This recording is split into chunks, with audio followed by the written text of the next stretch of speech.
Vehicles with the Russian flag were seen entering the cities of Slovyansk and Kramatorsk. This comes a day after Ukrainian armored columns rolled through the Donetsk region. Now, pro-Russian separatists have been showing little sign that they want to end their resistance to Kiev. The Ukrainian Ministry of Defense says 2 of its soldiers have now been taken hostage by what it calls extremists. Now, in the city of Donetsk, officials say nearly 30 armed protesters seized the mayor's office on Wednesday. We want to go straight now to our Phil Black. He joins us on the line from eastern Ukraine. Phil, it's still an incredibly chaotic situation. When we spoke to you yesterday, we had heard about the Ukrainian military moving in, and yet we really do not see any kind of decisive moves that they've made. What have you seen on the ground? No, I think that's a fair assessment, Paula. We're currently driving south into the city of Slavyansk. This is the city that has very much, I think, become the focus point of these military maneuvers that we've seen by the Ukrainian military over the last 24 hours or so. But in the sense that this is the town where these pro-Russian forces have really consolidated themselves over the last few days. They're holding it, wielding power there in ways that you don't see in other towns and cities in this region. We've seen the Ukrainian military, but they are at a distance. We've seen them at staging points coming in from this northern road into the city.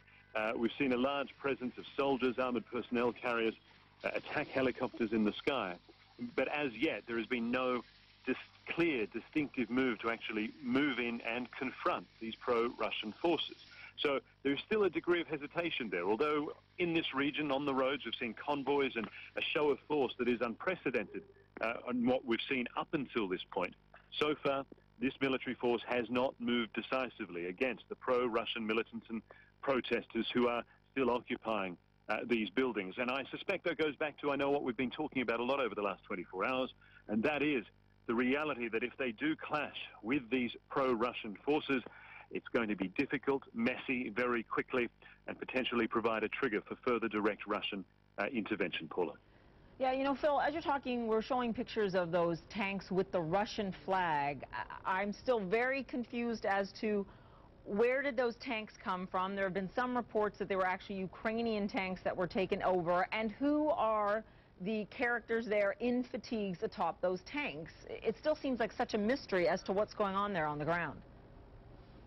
Yeah, that is not clear. Once again, we have 2 different versions of the truth battling to establish themselves with reference to those armored vehicles that are flying Russian flags.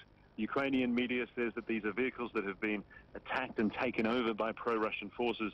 The Russian media is saying that these are Ukrainian soldiers behind the wheels of these vehicles who have simply flipped sides, defected, if you like. So it certainly shows that there is still a battle to establish a narrative here from both sides, but also it shows the potential, I guess, in terms of the divided loyalties that still exist.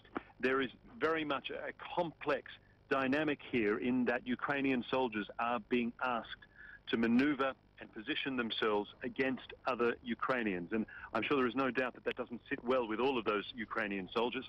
And so there is still question marks, I guess, perhaps about the loyalty of the Ukrainian military and the degree to which they are prepared to follow through on the orders that they are receiving from the central government in Kiev, Paula.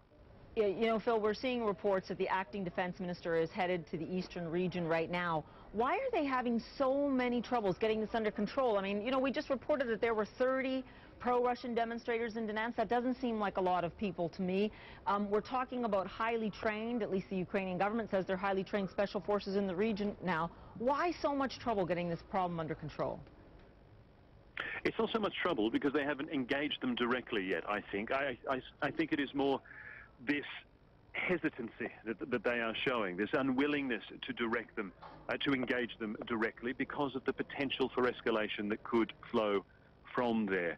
Even if only part of the population is sympathetic with this pro-Russian movement that has been steadily gaining momentum across the region over the last weeks and days, that number, that percentage of the population could increase quite dramatically if some of these pro-Russian protesters, activists, in some cases armed militants, are harmed or perhaps even worse by members of the Ukrainian military acting on the orders of the central government in Kiev. The one message that has come from Kiev consistently is that they do want to settle this peacefully, if at all possible. They do want to negotiate.